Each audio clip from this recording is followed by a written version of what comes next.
It's Terry again, and we are at Kure Beach, pronounced Curie. So Pleasure Island is a barrier island that's just south of Wilmington. And if you head past Carolina Beach and continue south on the island, you're gonna get to Kure Beach and then eventually to Fort Fisher. So we are today at the Kure Beach Pier, and this pier is really one of the oldest in the entire state of North Carolina. It was built in 1923. It's a wonderful place to come and enjoy some live music at the pavilion.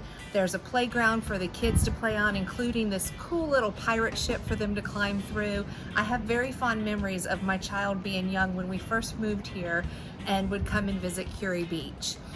Kure Beach also has a little bit of a boardwalk with some great places to sit and just watch the waves, smell the ocean, watch the folks swimming in the ocean if swimming isn't your thing. So it's a great place to people watch in addition to getting your feet wet. So we love Kure Beach for a lot of reasons. There are some great restaurants and an arcade, and like I mentioned, the pier for wonderful sports fishing. You can fish year round.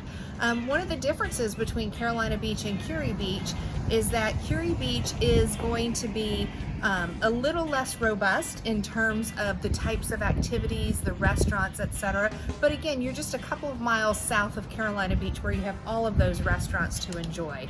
Kure Beach offers a variety of living styles from townhomes and condominiums to single family residents. There are quite a few communities here in Kure Beach that have pools in addition to the ocean and have parking just for their residents, which is great. And one of the things that's a little bit unique to this area with coastal Carolina living is a lot of what looks like a single family residence is actually an A and a B unit. Which is great. Sometimes both of those units are vacation homes or rental properties. If you're lucky and you find one where an A and a B unit perhaps are both for sale at the same time, there are individuals who choose to purchase both sides. They're separate residences, but they live on one side and then they use the other as a vacation rental property for an investment in some long-term income coming in. One of the things that's a little bit different about Kure Beach than some of the other coastal communities you might visit is there's less high-rise type hotels, and you're going to find a lot more small, locally owned hotels and motels in the area. Also a great investment opportunity when they come available for sale if you're looking to invest at the beach. So it's a great place because year-round investment properties can get rented. The great peak season here obviously is the summer, but one of my favorite times to tell people to visit the beaches here of North Carolina is early March to around May. You're going to avoid a lot of those crowds, and yet the weather is starting to get really warm and we're itching to get out and walk the beach and take the long sleeves off and enjoy the sunshine. Another great time to visit, a peak time, is if you come in September to October, you're still going to have weather that's in the 80s, oftentimes in the 90s. The water temperature is still in the 80s. It's a great time to be here at Kure Beach and Pleasure Island. So Kure Beach actually is south of Carolina Beach. It's north of Bald Head Island. Its population is about 2,000 and it grows to about 10,000 during the summer months. So it is a great popular destination for beachcombers. The town is actually named for the family of the Danish sea captain Hans Andersen Kure, and some of his descendants still live here in this area around North Carolina. And you arrive to Kure Beach across the bridge at Snow's Cut, coming across the Intercoastal Waterway. Another way though that you can get to Kure Beach a little bit further south from here is Fort Fisher, and there's a Fort Fisher ferry that takes us to Southport. So whether you're coming and going to vacation or to live here, the Southport ferry is a great little ride. It's a great way to spend an afternoon and visit another beach town. On the south side of the island, just a little bit past Kure Beach, is Fort Fisher, and Fort Fisher has some unique entertainment as well.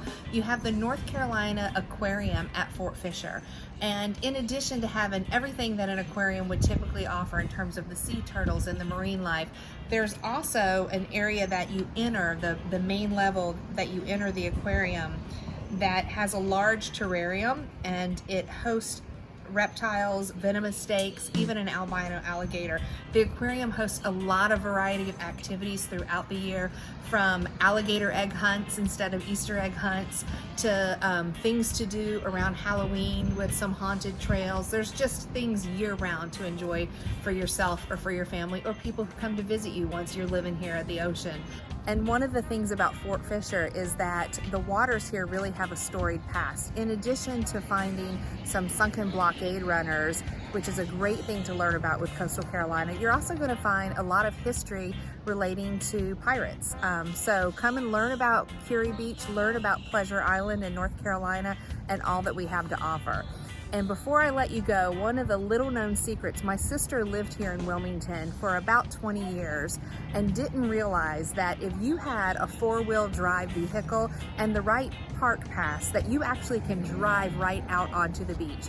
So there's opportunities to do that on the north and the south end. The south end down at Fort Fisher, very close to the aquarium. If you drive out there, if it's a day like today and you're out there, it's going to be like you have your own private oceanfront view. You won't see anybody for miles. If it's the height of the season and there's, let's say it's 4th of July, Labor Day weekend, Memorial weekend, you still can drive right on out. People are spaced. You just drop the tailgate, pull out your beach chairs, have your beach toys, and it's your little piece of paradise. So if you're looking to have a unique experience and four-wheel drive right out to the ocean, that's the place to do it. If stopping and smelling the roses isn't your thing, what I recommend is you take time to slow down and stop and smell the salt air. So while I'm here, I'm going to change into my flip-flops. I'm going to take a little walk on the beach and do what my little boy loves, which is go hunt for some treasures.